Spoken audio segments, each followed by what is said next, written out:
What's up, y'all? This is Brittany Nicole, and you are tuned in to episode 9 of Tasteless Radio. As y'all know, Will is still home, so I brought two of my really good friends, Roland and Cavell, with me to just turn this hoe up. So tell me a little bit about yourself. Tell me where you guys are from. Well, I know, but tell the people. Hey everybody, I'm Cavell. I am from Los Angeles, California. I was actually born in Compton and raised in Long Beach. I'm from Long Beach too. In case y'all didn't know, I'm from the LBC. So, no, I'm just kidding. Okay, Roland Ray. All I keep hearing is walk. Okay, we'll talk about that on another episode. But let's talk about this episode first. That's a whole nother episode. I'm sorry, that's all I keep hearing. Roland, tell them a little bit about yourself and where you're from. My name is Roland Ryan. I am from Monroe, Louisiana, but I've lived here in LA for 12 years now. And I came here to attend FIDM in 2008. I knew that. I always thought it was so cool. Like, as you guys know, I was in the fashion industry before, but I never went to FIDM and I never got that experience. I just hopped right in. So I just have a different admiration for people who can like stick it out and do it and really go forward with it. Listen. Because that shit is hard. It's very hard. And when I used to go to school, everybody would say, it's not like you're going to school to be a brain surgeon. Why is it so difficult? Why are you so stressed out? I'm like, honestly, because you can't study to become a good designer. You literally have to have the skill. And if you don't have the skill, you don't pass the class. Right. And it's like, going off of the brain surgeon thing, it's like when you're going to school for that, it's like, you know, you're going to open up a textbook and learn these things. Mm-hmm. But if you don't have an eye for fashion and an eye for those things, it's like... No. Or if you can't cut in a straight line, or if you can't draw illustration, you're not passing. Right. And you really don't have a lot of time to learn that either. No. Sure. And where are you from? I'm from Monroe, Louisiana. Monroe, Louisiana. Dang, that's crazy. I want to go to Louisiana. That's on my bucket list. We should all go together. First off, Monroe, Louisiana is such a cool place to go. Like, it is so cool. Yeah, because it's so like a scene out of a movie. Like, you know, growing up in LA, you don't really realize how many other places in like the United States are like so cool. And fascinating. It's a scene out of a movie for sure. Definitely. We should go. LA. Yeah. It's completely different. The scenery, everything about it. Yeah, I want to go, and I need y'all to show me everywhere around. And I need y'all to show me where the niggas are at. The mall. I'm just kidding. I'll just post you before we go back, and then, you know, they'll all line up, I'm sure. So today was the verses between Keisha Cole and Ashanti. I know. But Ashanti got COVID, and I feel like this all happened because we were going to be recording at the same time, and they knew that. I feel like it happened because she had 5 songs, and Keisha Cole was going to take her out. Okay. That's what I feel like. I'm a Keisha Cole fan. So we I stand for Keisha Cole. I feel like I stand for both of them. I think they're both cool, but I honestly don't feel that they should be going up against each other. I feel like who would you have put against Keisha Cole? Khalees? Never. Khalees would be done in the first round. She only has 2 solid songs. Wait, do we know what year that Keisha Cole kind of came out? I'm trying to think who was around her time. So it was probably like early 2000s because it was like high school and stuff like that. So, I mean, you could say Ashanti because she rocked with you and all that stuff was around. But I feel like Ashanti was before Keisha Cole. She was. I feel like Ashanti was more in the Destiny's No, and I don't think that it's like an era. Right. Because I feel like they were in the same. They were in the same era for us. Like that's how I don't feel like it was like. But I feel like they were in the industry at the same time. I think it's about vibe though. So I think when they match people up, it's about a vibe that it's going to portray. And their type of music. Yeah, and I think it's the way that they made people feel. So like Patti LaBelle and Gladys. Was it Gladys? It was not Gladys. Okay. It was Gladys Knight. It was Gladys Knight, okay, right? So Patti LaBelle and Gladys, they had a vibe and it made people feel a way. Jeezy and Gucci had a vibe and it made people feel a way. Keisha Cole and Ashanti, when their music hits you and you feel those songs, It's it makes you feel a way. You know what I mean? And I think that's what they're trying to do to bring people together. Is give people that feeling that you can feel when you listen to music, which is the point of music. You know what I mean? And before we were coming here, let me tell y'all, my veins just went back in my neck because me and Cavell was singing to the top of our motherfucking lungs. What, from a concert track? It was a concert in the car on the way here. Period. From Keisha, and then we put on Ashanti because I'm like, you know what? We're not gonna downplay Ashanti like she was not that bitch. No, we not. Period. We not. No, Ashanti was everything. I feel like Ashanti was around the Destiny's Child days. She was. Mm-hmm. She was. And that's why people, well, I don't want to say this because I don't want nobody attacking me, but they was trying to put like Ashanti against Beyonce because they said that Ashanti was really the first queen of R&B because she was out as a solo artist, and then Beyonce came and shut Ashanti's career down. I didn't say it. That's what the rumors is in the tabloids. I didn't say it. But I feel like honestly, but that is what it is, though. Yeah, if you look at a timeline, like you can never put Beyonce against, I think, anybody. Who would you? I think that you should. If I was thinking about this the other night, if we put Beyonce Nicki up against Minaj. somebody, that's it. No, but they're two totally different styles, so you can't really put them together. But they're the only ones who can go hit for hit. I agree with that. I agree. I feel like a good versus with Beyonce would be like Beyonce and Diana Ross. If it was me, I would put Beyonce I know it's not against the same Jay-Z. eras, but I feel like there's like, if you think about icons of in the black culture, I get what you're saying. Beyonce, like Diana Ross, I feel like that would just be a good time. That would be a good thing to see. I get what you're saying. I feel like I'd be snoozing on Diana Ross. I get what he's saying though, because if you think about like the effect that each woman has had on like the black culture, I think that's what it would give off, and I think maybe that's probably what they're trying to do. But like for me, if I was behind Versus and I wanted to do something creative, I would kind of twist it with Beyonce and make it like a family thing. So it'd be Beyonce and Jay-Z or Beyonce and Solange or like that would be cool. Beyonce versus Destiny's Child, something like that. That would be so, because I was thinking the same thing. Yeah. I was like, it'll be cool if Beyonce went up against herself in some type of way. Yeah, and or Nicki Minaj as well, because again, they both do something for black women. But okay, we'll talk. But I'm talking about who can go hit for hit. The Barbs are in the studio. The Barbs are here. The Barbs are here. I'm not saying it would be a bad thing. I would love that actually, but I just feel like it wouldn't really make sense, because if we're going off what it is, what you said, that's what I agree. I think they're two different styles, two different vibes, but they are the only people who can go hit for hit. Exactly. I agree. Both queens. I agree. I love them both. Me too. Me too. Nikki, I love you. And Beyonce, I love you too. Have y'all heard about the Lil Baby and Jada situation? Yeah. No, what's going on? I saw on the Neighborhood Talk that he has slept with like this porn star and gave her money. Okay, so did y'all see the photo of the girl? So I saw the photo, and I heard a little bit about it, but I don't know the full. But I never saw her. I never saw that they said they broke up with each other. I never saw that. No, I don't think they didn't. I don't think Jada leaving. Oh, I thought that they had broke up. No, I don't think Jada. See, I don't know what's going on. I don't. So look, okay, I'm gonna give you the short story. I don't know these people. I don't know their life. I'm just telling you what I know off of social media. So, Lil Baby has already been cheating on her in the past. It's already been an issue, right? Okay. So this ain't the first time at the rodeo. That's all I'm letting you know. Wait, I didn't mean to say that out loud. Yeah. That went right over my head, but I get it. I caught it. You caught it. I caught it. So he's already been fooling around or whatever. So this past weekend was his birthday. And I don't think Jada threw the party, but she got him a really nice gift. And no, she was the planner of the party. Was she? She planned that whole ice out party. She's amazing. Yeah, with the jewelers there and everything. You see how niggas be having you fucked up. Okay, so yep. You'll plan their whole birthday party and they'll still pay for a prostitute. But go ahead. Oh wow. So plans this whole party, buys him a really nice gift. It's like a 1 of 12 watch. It was like this big thing. And then that same, I don't know if it was that same evening or the next day, but the same weekend, he ended up hiring a prostitute and ended up cheating on her.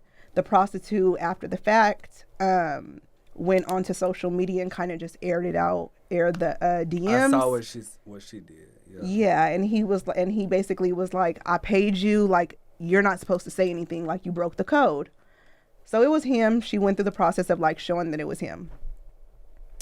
My question is, how much are y'all willing to tolerate if you're dealing with a baller?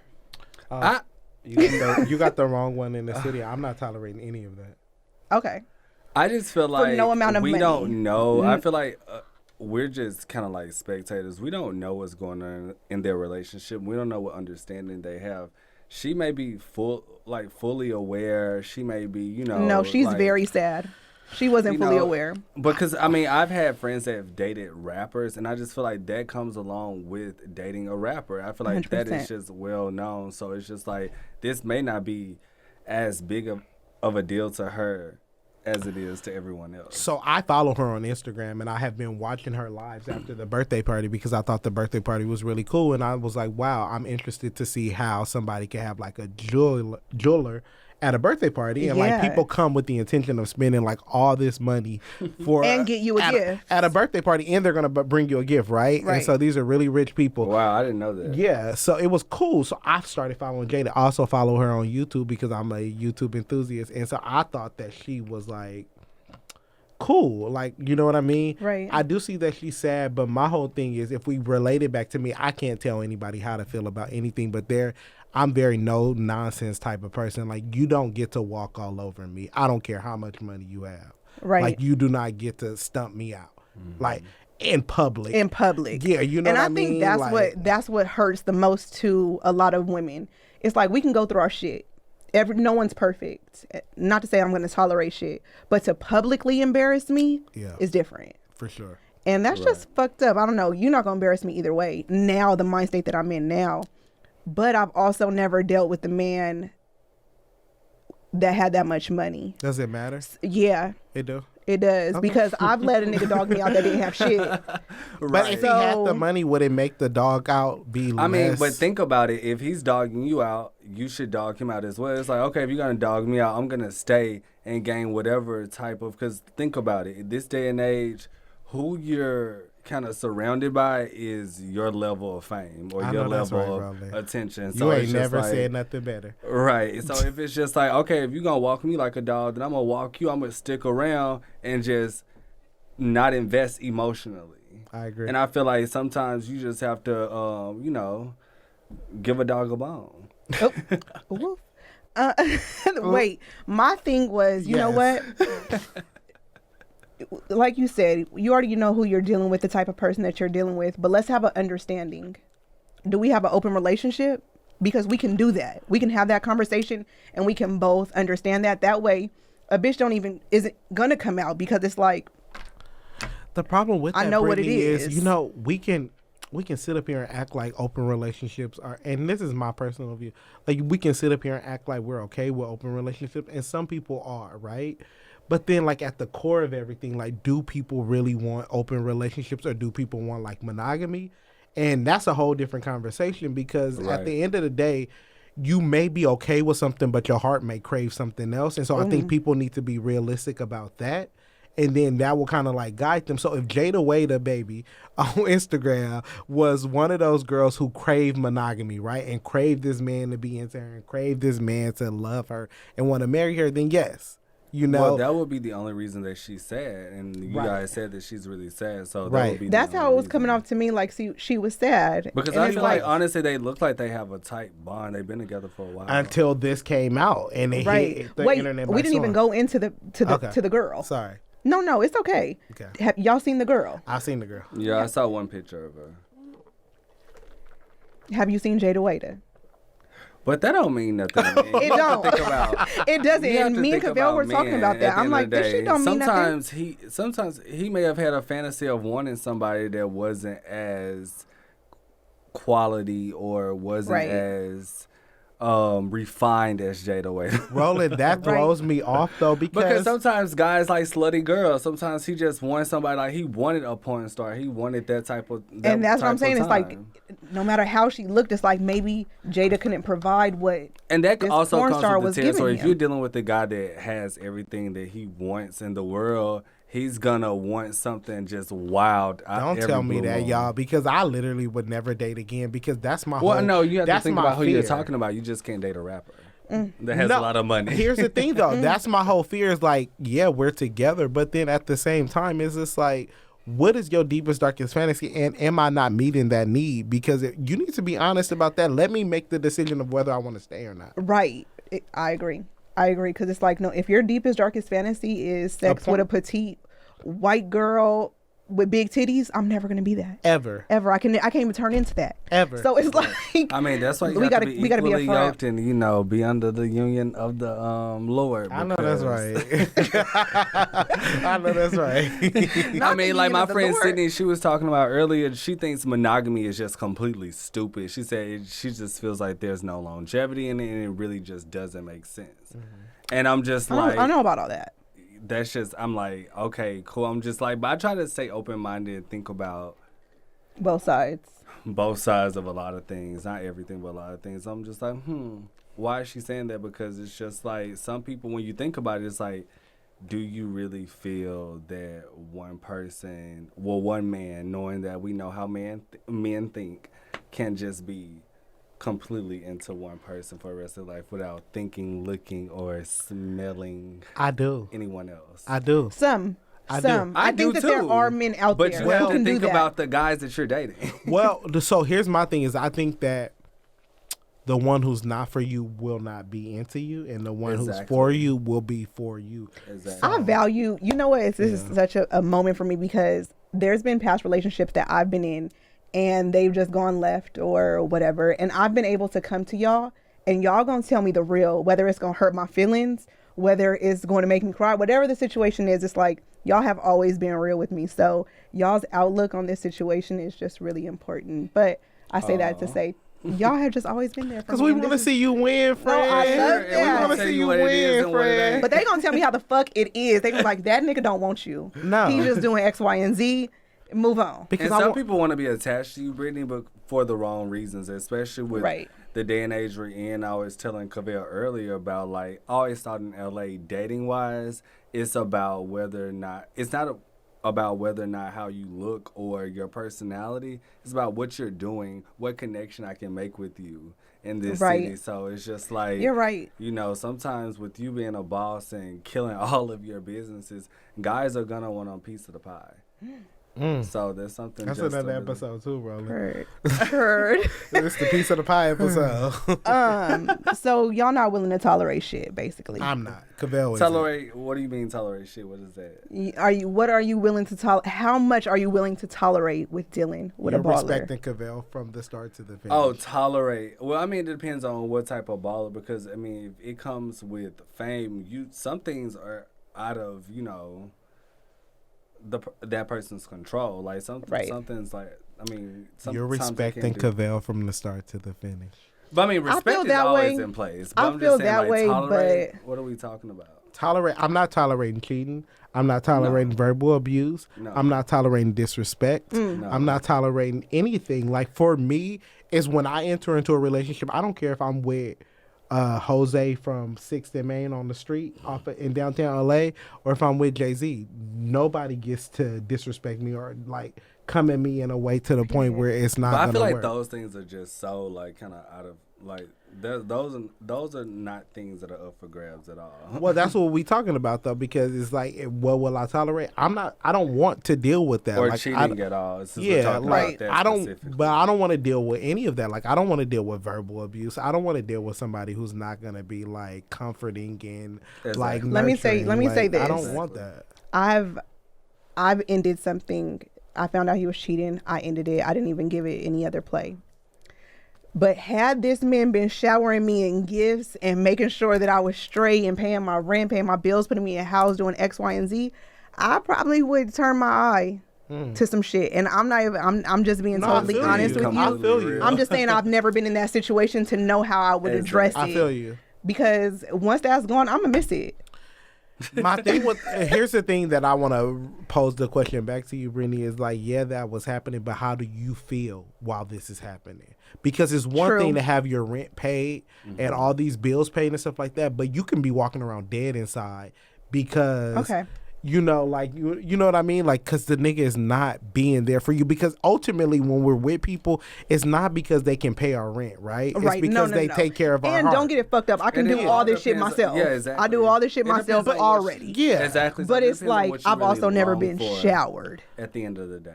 Right. And once again, I think being showering is great and awesome. But if a nigga is showering you, right, but he's not protecting your heart or taking care of your heart, it hurts. Oh, you're right. Okay, you're right. Maybe this might be the hopeless romantic. It really depends on what you're longing for in a relationship where your headspace is at. Right. I'm a hopeless romantic. I think with you being a woman that has, you know, that can take care of yourself, then, you know. True. And when I get into a situation, if that's what it was, I probably would be like, I'm not dealing with this shit. But I feel like, or I would deal with you at a distance. I wouldn't make you like you wouldn't be my boyfriend. Especially at this age. It's just like, you know, we crave an authentic connection. Right. Like, it can't be just something off the damn rip. Just like you doing it because you fucking it's cute. Off the damn rip for me. I didn't want to. You can curse. Curse it up. I didn't want to, though. Cursive. Just want to let you guys know this episode was brought to you by Taste Vita. Taste Vita is an all-natural supplement that sweetens the taste of male and female secretions, giving you a sweeter taste down below. You can use code TASTETALK to get 10% off at www.tastevitainc.com. Sorry, y'all, I had to just do my little ad. You speak so well. That's why this business is so good for you. I always say, like, Brittany speaks like a professional. Thank you. Honestly, when I play stuff back sometimes, I'm like, why do I just sound so crazy? If you need an extra stream of income, I feel like you should do phone sex. Oh, okay, there we go. Let's go there. No, the men that I've talked with in the past are like, your voice is so, and it's deep too. My voice is so deep. No, it's not. No, it's not. It's very feminine. Is it? Yeah. It is, I think. No, I'm just kidding. That was my little test at it. No, okay, so y'all go to Brittany page and spam her if y'all want her to be sex phone operator. Yeah, I would really do that. I'm really on my multiple. Put a phone under. I call Brittany. Yeah, put a phone under all her pictures on Instagram. 1-800. You should do everything with your nails. Since you're so put a phone under nails. You should do ASMR. Like with your ASMR. Nails. Oh my god. You should tap on like dildos or something. Put a phone under all her like pictures vibrator on Instagram. sounds. Yeah. Well, your own toys, yeah. Oh my gosh, this could be good for me. Put a phone under all her pictures if y'all want her to do this. If we see all these phones under all her pictures, I'm gonna do it. I'm gonna do it. I'm gonna personally make sure Brittany do it before the new year. 2021, I'm like heavy on multiple streams of income. I'm not playing. In 2021, I'm about to get every bag thrown at me. Period. Collecting so bags. if I need to Brittany, jump on the you've phone always been like that though, and it's been so inspiring though. I'm like, I really love you as like a friend. Like you've always been like about your stuff and like doing what you do. So it's like, I try you not follow to play. through and you make sure your dreams happen. I think that's so commendable. Yeah, like Thank I'm you. inspired every day. I tell you that all the time. Yeah. Don't start, y'all. But thank you. I think that you have to do that. It's like I always say this to everybody I come into contact with. You have to figure out how to motivate yourself. For me personally, depositing my motherfucking account every day is what motivates me. Right. So I make sure that I do everything that I have to do to make sure that I get a deposit every day. Every day. You know what I mean? Every day. So every day. But that's my little snippet. Okay. Today's episode, I just want to talk a little bit about just different adversities in the Black gay community. I think that there's a lot of things that are overlooked and swept under the rug that need to be talked about. Tell me, give me a little insight on what a couple of different adversities that you guys deal with or think about that you would like to talk about. It's so many, Brittany. Listen, okay, so let's just be real because we're having a real conversation. We're all friends here. We're all really good friends here. So the problem that I think comes into play is when in our own community, right? And I think I've talked to you guys both about this before, is so gay doesn't have a look. It doesn't have a color. It doesn't have anything, right? So growing up, if you're not the most flamboyant person, you may not be known as like the gayest person, right? But it doesn't have a look. So people will be your friend all the way up until the day that they know that you're gay, and then they won't be your friend anymore in the Black community, which is so weird to me. I think it's so weird. I think it's honestly like the biggest taboo too, because I always say that like some mothers will be like so proud and talking about their son that's in jail, but their gay son that has 27 degrees and doing very well in life. But Roland, also taking into consideration too that that mother will be the same mother that's so proud until she finds out the fact that her son is gay too. So it's like, what happens? That's what I'm saying. Like, it's just like, you can be anything. That's what I was getting to. You can be anything in the Black gay, I mean, not in the Black gay community. You can be anything in the Black community but gay. That's just like, I don't know what they put over, you know, the Black community and said, this is the only thing that is poison. And I think a big part of it is because in the Black community, we've spoken about this before, men especially are taught to be a certain way, are taught that you have to possess these things to be this strong man. You have to carry a gun, have hoes, you have to join a gang. And I'm not saying all of it's different situations. I'm just naming a couple. But it's like, but once you're this, it's like you're less of a person. And I think that that's just so weird. It's so weird. It's weird because lesbians aren't looked at like that. They're not. And it almost makes you think like, two girls kissing is hot. Why you're getting praised. Yeah. Why is it that way? Because it's like every other culture I realize has unity in their brotherhood except for our culture. It's just like, we won't hug each other. We gotta dap each other. We can't approach each other. Or in it's a certain soft. way. Like I can, like, it's what? soft. Like I feel like even now, I know I could, but I'm just not gonna go up to my brother and just openly give him a hug and hold on to him. Like, you know what I mean? Like you're just not gonna do that because, you know, it's just, we're not like that as Black men, and it's really confusing and crazy because it's like, what bug was put into whose ear to make us so disassociated with each other and not have like this welcoming brotherhood or not show love towards each other? Right. Or it's like Black Lives Matter until it is a Black gay life. Well, we can talk about it, but it all comes down to like oppression. So, right, the people who are being oppressed, that's what I'm saying. I feel like it was a form of oppression. Yeah, and people who are being oppressed don't want to be oppressed, so they oppress other people. So even Black people who are being oppressed will literally find somebody to try to put beneath them so they don't feel bad. Because at the end of the day, as humans, everybody wants to feel good. It's all about wanting to feel good. So if you are like, you know, a Black person in America, you just want to feel good because it hurts. I agree. But hurts. I feel like some Black people will just put you down, woman or man. They'll just put you down because it's like, I'm everything, but I ain't gay. But why are they doing that? Because they make hurting. themselves feel well. They like they can have nothing going on possible, literally probably making the world a worse place than a better place. But you out here killing, gangbanging, doing X, Y, and Z, but you gay. But you don't like straight. But it's like, but I ain't gay. Draw the line at gay.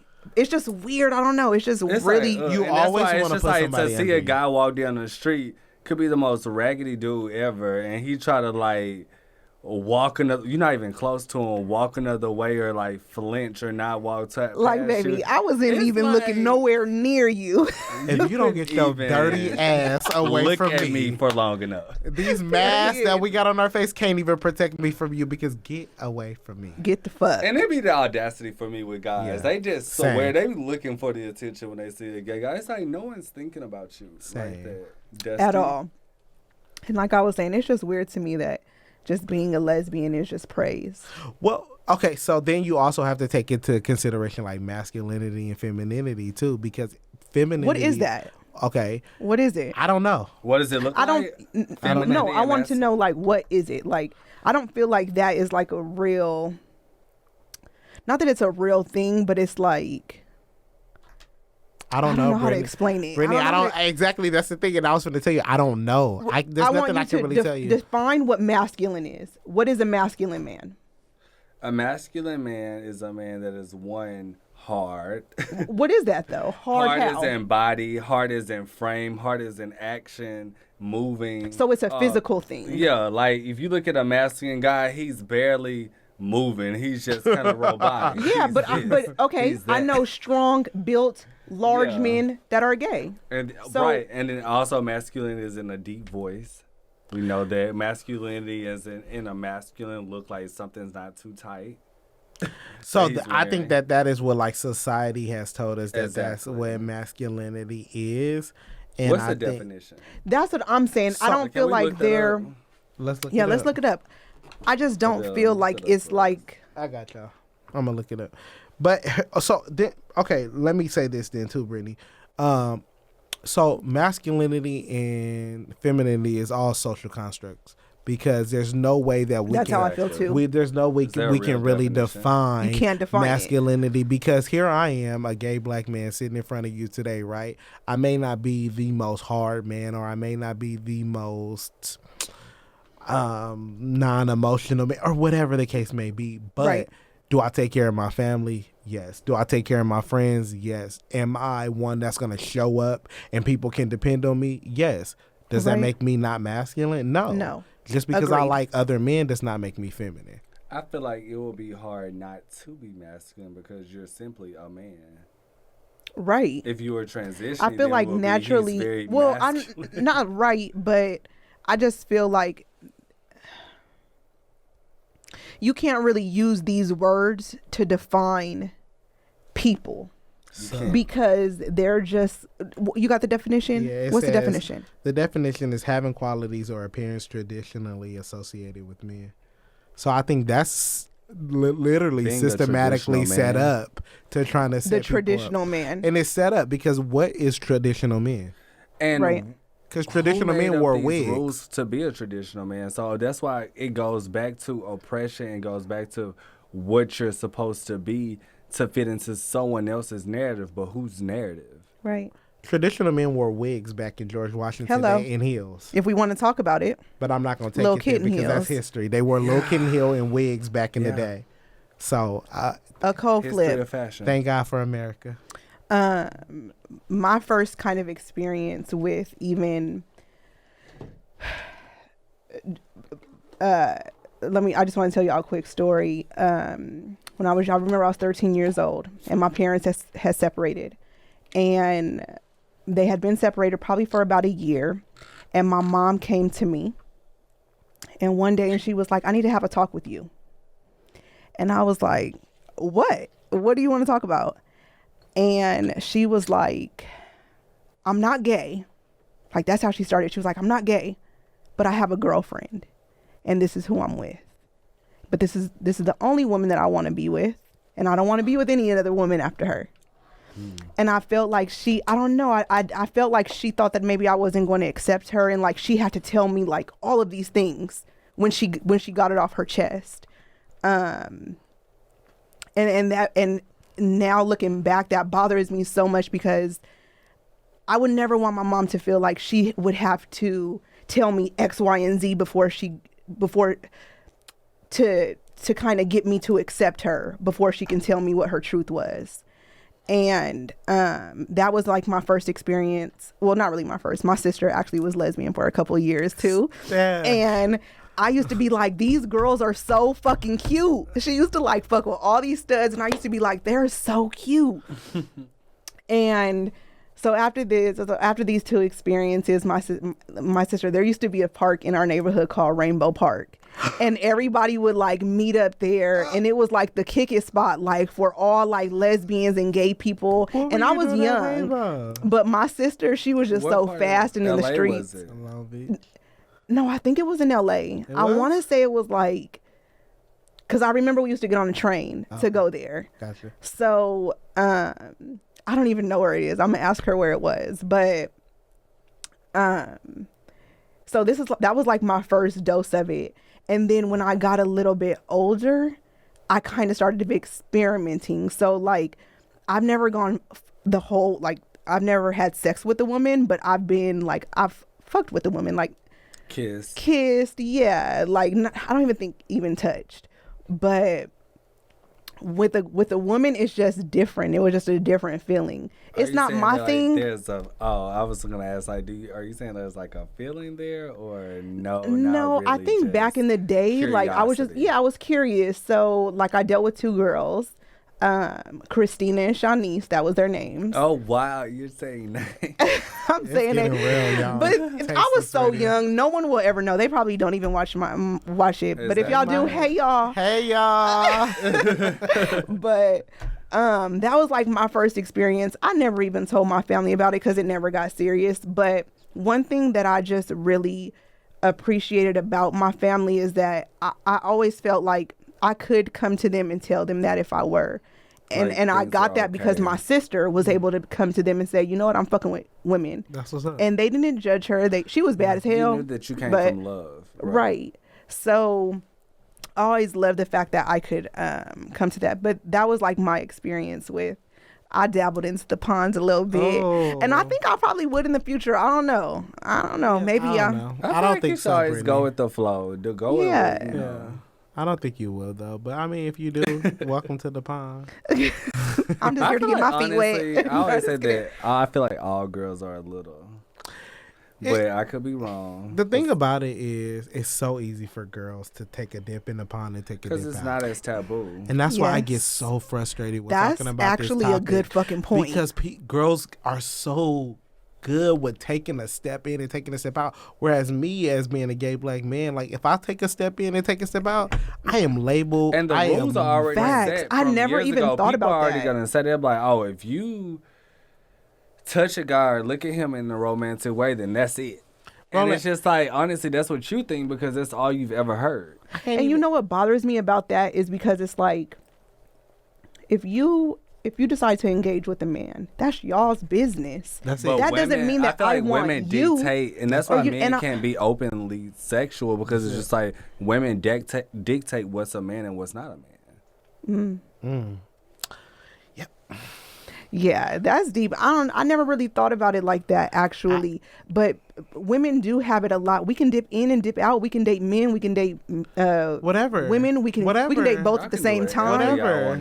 But it's like, Brittany, it really gets on my nerves. Men can't step back out. It gets on my nerves so much, Brittany. But then sometimes, low key, you be looking at these girls, they be knowing that guys tuna, and they really be like ignoring it. It depends because if you even look back to some of the greats, not the greats. That was tuna. Nicki Minaj and Meek Mill, because Meek Mill's a little saucy. I'm talking about ahead of time. Like, look at Prince. Right.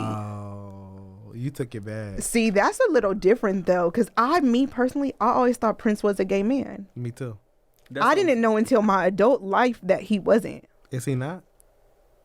I mean, he had bitches. But what does that mean? He's not known. What is that exactly? That's how I feel. He's not known as an openly gay man. But what does that mean? He's that he's not known as open. Honestly, I always say once I moved to LA, I would say, oh, all you have to do really to remain straight is just say you straight. Yeah. You don't have to do anything.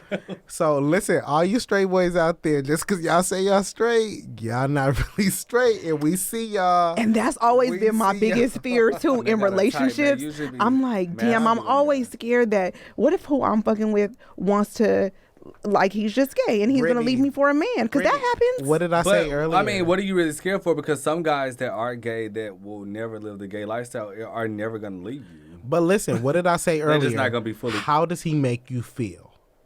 Right. If he makes you feel like you are secure, and he makes you feel like you are safe, and he makes you feel like you're being taken care of, and he makes you feel the way that you want to be, the way you want to feel, then that's your reality. Then that's your reality. It doesn't matter what he did in the past. It doesn't matter what other. 101. Yeah. How does he make you feel? First? Yeah, I got that from my friend Roland, and that's facts. How does he make you feel? If you go off a way a person makes you feel, none of that all the other stuff is secondary. Yeah. You don't have to guess. Yep. But even women, I feel like a lot of women won't overlook that. Like, a lot of women won't overlook the fact. Some women are so determined to have a man, a house, a family, so they just be like, you will work. Come on, we're going to make you do it. Come on. I see that all the time in the Come on. Give me all your shit, all your baggage. You know that he's not even going up for you like that. You're just like, this is going to work because I want it to work. And this is going to be, he fits the mold. He has X, Y, and Z. Come on, let's do it. That's so sad. Because women are just kind of, controlling sometimes. Dating for me is like hella hard. I don't know about y'all. Dating is tough. No, I think dating is hard as fuck. I've kissed so many frogs. Literally, I've kissed so many frogs. Is it the same in y'all's pond? Because over here it's but I fucked also up. feel like you have to put your. Why are you smiling? Because I agree with what you're saying, but like recently, like my dating life has been great.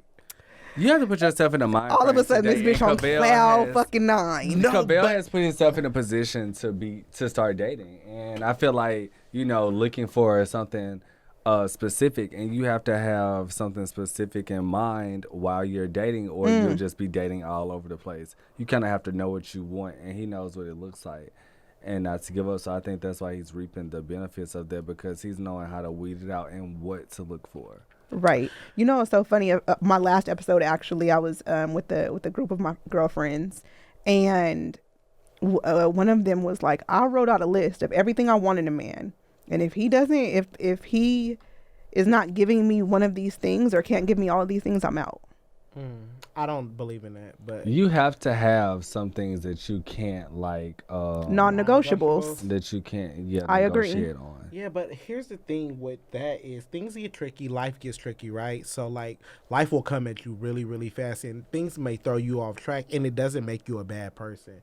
It doesn't mean that you can't provide these things. It mean that when I meet you, Brittany, when we walking out on the street and I met you, I wasn't at a place where I can give you that thing that you needed, right? But it doesn't mean I'm incapable of giving it. So a lot of times, no, it doesn't mean that, but you are incapable of giving that to me right now. Right, but so I'm not going to waste my time. Okay. And one thing you can't negotiate on is wasting your time. Got you right together. Yeah, because you're in the space to where you're looking for something specific. So if you're not here right now, then you will be wasting your time. Right. Yeah. That's how it is for me. I feel like with a lot of people, I'm just wasting my time. Like, what am I doing? Because here? A lot of guys, if we go back to it, are like, using women as accessories. I'm open. And I feel like women do the same thing, though. I'm open. They are, yeah. And that's why your connection. It's like, who can I post? How do you look? Can I post you? What can you get for me? Like, and especially right now in today's time, it's like, how can I present you to the world? Exactly. Are you going to be a look for me? Are you going to be a look for me? Can I market you? Can I leave y'all with something, though? A lot of times when we ask ourselves, can we present this person to the world? It really has everything to do with us and nothing to do with that person. It's everything about how we want people to perceive us and nothing to do with how this person is as a person. So and how they treat you. When you meet somebody and you love them, it doesn't matter how people perceive them. It really doesn't. At the core of it, it really does not matter. If you present them to the world and they come across as homeless, that's what it is. But if that's the man who protects your heart and does it for you, then what are we talking about? Okay, bitch, I wasn't saying all that. Oh. What? What you saying? You said if he's homeless, if that's who you want, though. I get what you're saying. If that's who you want. Not being homeless, like it's not. That's an extreme example. But what I'm saying is like if it's a nigga who may fall short in a couple of your non-negotiables, right? Does that make him not the one? Yes. I don't think so. For me, I feel like where I am in my life, yes. Okay. And I say that because I've turned the cheek to a lot of things before, and I got the short end of the stick every time. And you have to really look at everyone's list, because her non-negotiables may not be like extreme out of this world. Yeah, it may just be like 4 things, and she just cannot renegotiate. Exactly. And what I ask for is not a lot. I ask for not even the bare minimum, but I do ask you to bring some shit to the table. Yeah. But these things aren't out of this world, and they're not what a man shouldn't be doing anyway. And you're not looking for something that you can't provide. Exactly. Bingo. Do you ever reconsider your non-negotiables, or like do you ever go back to them on like not even a weekly but a monthly basis and be like, okay, as a woman I've grown, so these are some things for sure. But I feel like the right guy will also dissect, look at her, and also listen to her, and then it's like understand that and honestly come back to her if he feel like he's and that's one thing up. that I have learned from you, and Me something too. that you've told me Same. is that a man is going to level up to what you expect of him if he wants you. That's if he real. doesn't want And you, that's he's not going to care honestly- about your list or what and you that's want. you honestly breathing into him and growing him in a way, because it's just like he's Same. leveling up because of you, Right. and that's the goal, to grow from one another. I agree. Period. Because anytime you with me, it's a level up. Okay, Sierra. Don't do it. I mean, I'm just saying. I learned that from you as well, Robin. Yeah. And it's a really, really, really, really, really good point that people should pay attention to. Like, the one for you will do what it takes. Will rise to the occasion. But 100%. reconsider your non-negotiables, though, because one may be a non-negotiable. You don't even know my non-negotiables. You don't know her non-negotiable. Yeah. They could be very lenient. And let me tell They're you, not. I've been very lenient You have, in the past. I Okay. have been but you're not now. so lenient. Yeah, that's why I'm not now, because it's like I know what the fuck I bring to the table. I know what I can offer. And not even to be on my high horse, but it's like I'm not one of these little bitches that you can think that you can play with. Your love life is nothing to But let me Play present- with. play with at But all. let me Your present money, this your to love you life. though, and this is and let me Period. present this to you because I've been on the opposite end of it. There are times where like you go through like stuff in your past relationships, shit that you just would never even imagine that you're gonna go through. Right? Right. It makes you hard. Nobody wants to. But it helps you create your non-negotiables. But here's the thing. But they're all the biggest learning processes. Here's the thing. Nobody wants to really have to build like knock down Mount Rushmore to get to you.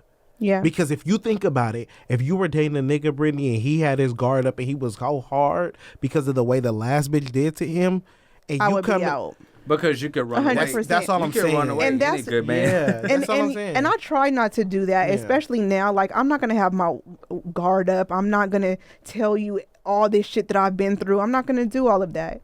But I do expect certain things from you. Right. Actually, I'm gonna come to you with a clean slate. Every man that I date, I come to with a clean slate. It's up to you. That's why everyone's you different, and you can't bring have out of me. too many rules, because you have to assess every person as a person. And Facts. the connection that you guys have, because two minds is better than one, and that's the purpose of a union, and you have to kind of weigh those options as well. I agree. Me too. I agree. Me too. That concludes our episode for today, but I do not want to fucking stop. I want to keep going. I can just talk. We can finish this at the house. Yeah. But that concludes my episode for today. That wraps up episode 9. It has been a pleasure speaking with you guys today. I am Brittany Nicole. I want you guys to close out and let everyone know where they can follow you on Instagram, please. All right, y'all, it's Cavell, and y'all go on Brittany page and spam her and tell her y'all want me back. Yes. I'm on Instagram at Ferg What was the Montana. first spam? FERGMONTANA, Ferg Montana. You can find me on Cavell. Go on there, and if y'all want Brittany to be a sex phone operator, put phones on her page. But also, phones. if y'all want me back Drop the phone. if y'all want me back on Tasteless Radio, go on her page and put out a tongue. The happy face with the tongue out emoji, and that's how y'all gonna get Cavell back on this episode. Tell them where they can find you, Roland. Y'all already know where to find me. 'Cause Period. Y'all already know who I am. Period. I don't need an introduction. Bitch, you get on my nerves. Nice. Tell them where they can find you for real, and tell them where they Roland can Ryan. find the skinnies. ROLLANDRYAN, and my clothing brand, The Skinnies, THESKINNYS. Which is a real brand, y'all. It's so quality, cut and sew everything. You guys should definitely check it out. He has beautiful pieces. And get So, y'all yeah. some taste vitamins. Oh, you Or already some know what's up with or that. some toys. Y'all, by the time I put this episode out, which is going to be on Tuesday, I'll be sold out. I'm down to my last 100 bottles. So I can't even get an That's episode. I can't even get a bottle for coming on here. Oh, No, I need to sell these. okay, that's cool. No, I'm just kidding. Those have to go to somebody. I'm just kidding. But you can always shop toys Right. at www.tastevitainc.com. Click the shop toys tab and get you some vibrators, get you some presents for Yeah. your girlfriend, because sometimes y'all don't be hitting the spot like y'all think y'all do, Yep. and you need to get some help. That's it. That's it. Period. Anyways, it's been great talking to you guys. See you guys on episode 10. Dang. That was fun. Bye, See you guys. next That was time. Bye, y'all.